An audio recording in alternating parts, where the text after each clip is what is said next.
Hey guys, welcome back to the vlog. I know the sun is like a little bright right now and it may be washing me out a tad, so I apologize for that.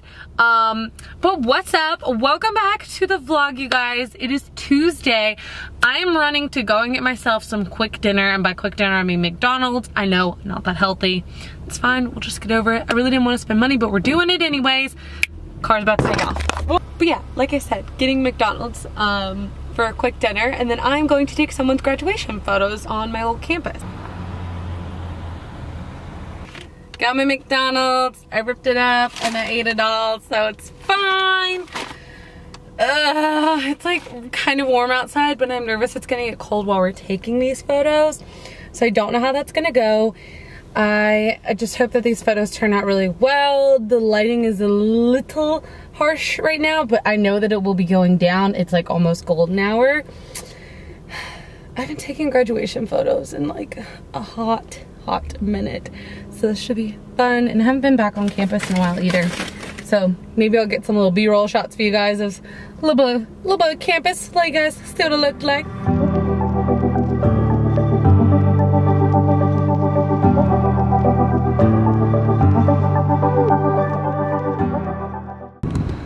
This is literally one of the prettiest sides of campus. They have gorgeous buildings. Oh, so cute. I mean, like, y'all, can we just talk about it? So cute. What's up, guys? I am back in my apartment. I came back and took Charlie outside, and there was another cute little dog there, and it was fun because now he's got all his energy out, so he won't be like barking and crazy, which is perfect. I wanted to talk to you guys and just kind of like explain a little bit. So photography and just like taking photos. So as you guys know, I went and took someone's graduation photos today, and that's something that I've kind of just done on the side as like a little side job. It's not anything I take too seriously. Obviously I take the shoot seriously whenever I have them, but it's not something that I really go out of my way to like market myself and try to get a ton of shoots like in a month or anything. I personally don't think that I would want to do, I don't know, I can't ever decide. There are like some weeks where I'm really into photography and I feel like I could do it full time, and then there are other weeks where I'm just not in the mood to go and take photos of people. But it tends to be that I get like super unmotivated to go to the shoots, but then once I'm there, like I really enjoy it and I have fun, and I think it's exciting because I get to do a bunch of different stuff, which is always really cool. But I don't know, it's just like, I don't know. I've done a bunch of people's graduation photos though, because I offer my sisters, because I was in a sorority in college, I usually offer them all some really good deals when it comes to me taking their photos. So I've actually taken quite a few girls' graduation photos, but I'm really excited to edit these and see what they look like. I think that they're gonna look really good, and I'm excited for it. Yeah. But I guess like my process, I was gonna talk to you guys about my whole sort of editing process and like what I do for that, for when I take other people's photos and stuff. So I'm gonna show you guys that today. Okay, so I wanted to talk a little bit with you guys about some of the things that I think are essential whenever I am going to shoot photos for someone. The first and number one thing, of course, is obviously my camera, which I'm filming on right now, so I can't show you guys that, but I use the Canon 70D. But with it, I love to use this lens, and this is my all-time favorite lens. It's extremely affordable, especially if you're just starting out with photography and you're looking to move up from the stock lens that comes with the camera. This is a great option. This though is the 50mm lens, and then it goes all the way down to the f1.8 stop. It is awesome. This is really good if you're taking portrait photos of people, or if you're doing like a blog style photo shoot. I love this for photos like graduation shoots because it's so easy and versatile, and it just gives you that really nice blurry background. An obvious thing is just a decent size SD card. This one's actually on the smaller side. I use a 32 as well, and then I have this one as a little backup, but a big SD card is definitely essential for when you are shooting someone. One must is also my external hard drive. This is just so that my computer doesn't get filled up with thousands and thousands of photos and videos, inevitably making it want to crash. So having an external hard drive is essential for storing both edited and unedited photos. My last and final thing that I think is completely necessary whenever you are taking photos is Lightroom, which you can see down at the bottom of my bar. The last thing that I think is necessary for whenever you are shooting photos, or if you're just becoming a side photographer or even full-time, is definitely Lightroom. This is going to be one of your best friends. It is an Adobe app that you can get on your computer. Basically just a software that helps you edit the lighting and look of all of your different photos. And for example, this is a photo here of myself that I took, and this is just after it's already been edited, but you can download presets that basically are like filters essentially, and then go in and individually edit each photo until you think it is up to your liking. So I'll show you guys a couple of different photos. These I all edited myself and I just really love. This one is unedited, and then this is edited, so you can kind of see the difference that Lightroom gives you.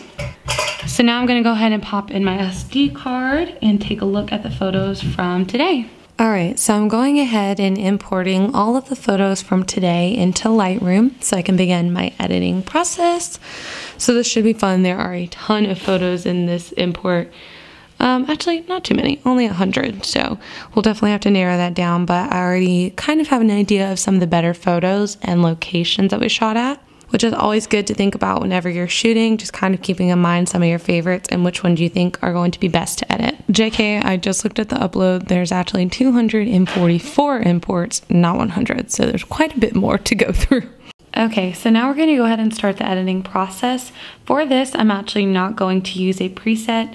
Presets are things that you can purchase or find free online. Basically, they are like filters that just automatically edit the photo for you. But I find that when it comes to things like graduation photo shoots, that you typically kind of have to personalize each photo just depending on the lighting and the location. So we're starting out with this photo here, and I typically like to warm up the photos. I just find, especially for graduation photos, that it just is kind of more cheerful and happy. We're gonna kind of mess up the tint a little bit, maybe a little bit more pink. As you can see, I'm working here on the side. And I'm just gonna be kind of playing around with these till I find a look that I kind of like best, and then I'll come back to you guys.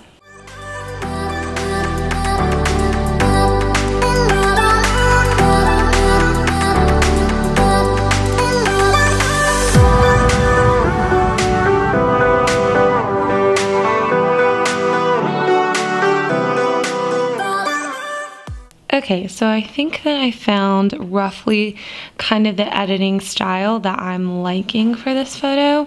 If anything, I may warm it up just a tad more.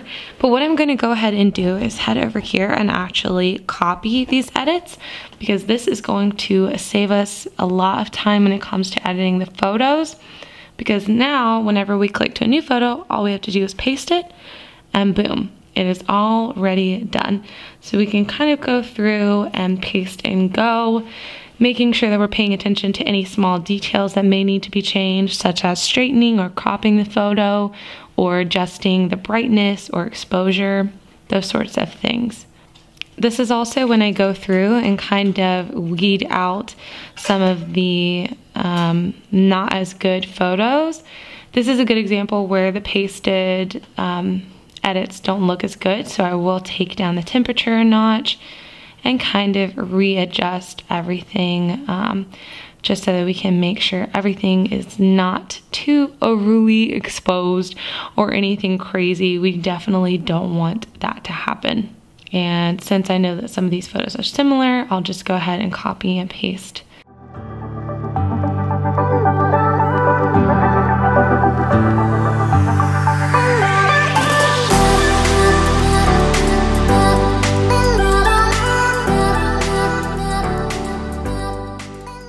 Okay, so I just finished editing all of those photos and basically just like editing them all in Lightroom. I don't do pretty much anything in Photoshop unless there's like an unnecessary like blemish that's just ruining the photo or like something in the way. But typically most of these I shoot with that kind of stuff in mind so that I don't have to do a ton of post editing, which saves me a lot of time and effort. So I went through and just edited all the photos and kind of readjusted what I had copied, the different settings and kind of like lighting for the photo for each one. Went through and did all of them. I am now exporting them, and I have 96 of them. I'm exporting them to my external hard drive.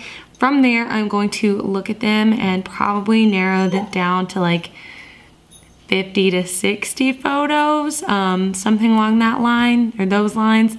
And once I've done that, I'm going to upload them all to Flickr. And Flickr is typically how I send anyone who I do photo shoots with their photos, just because it's super easy. All I have to do is upload to Flickr. They can save directly to their phone or their computer from Flickr. They can save like any photo they want as many times as they want. They can also directly share onto their Facebook and stuff, which is good for me because then it links people back to my Flickr account. They can see all my other photos I've done too. Basically, it's just a really easy way for them to share and for them to download the photos. I do offer them the photos unedited if they want them, because I know some people like to upload to Instagram with their own filters and stuff. But basically, that is my process. So once this finishes exporting, which it may take a minute because there's so many files, I will then put them on Flickr. I'll show you guys how they look. Hey guys, it's actually the next morning, but I wanted to go ahead and close out the vlog. I hope you guys found it helpful if you are someone who's maybe wanting to get into photography or thinking about it, or maybe you're just someone that was curious about like if I take photos, if I'm a photographer, kind of what my little process is and all that good stuff. I thought maybe it would be a little interesting for some of you guys. So if you enjoyed it, make sure to give it a big thumbs up. Don't forget to subscribe to my channel for more videos and vlogs. All you have to do is click that little red button right down below. Without further ado, guys, that brings us to the end of the video. I will see you all in the next one. Bye, guys.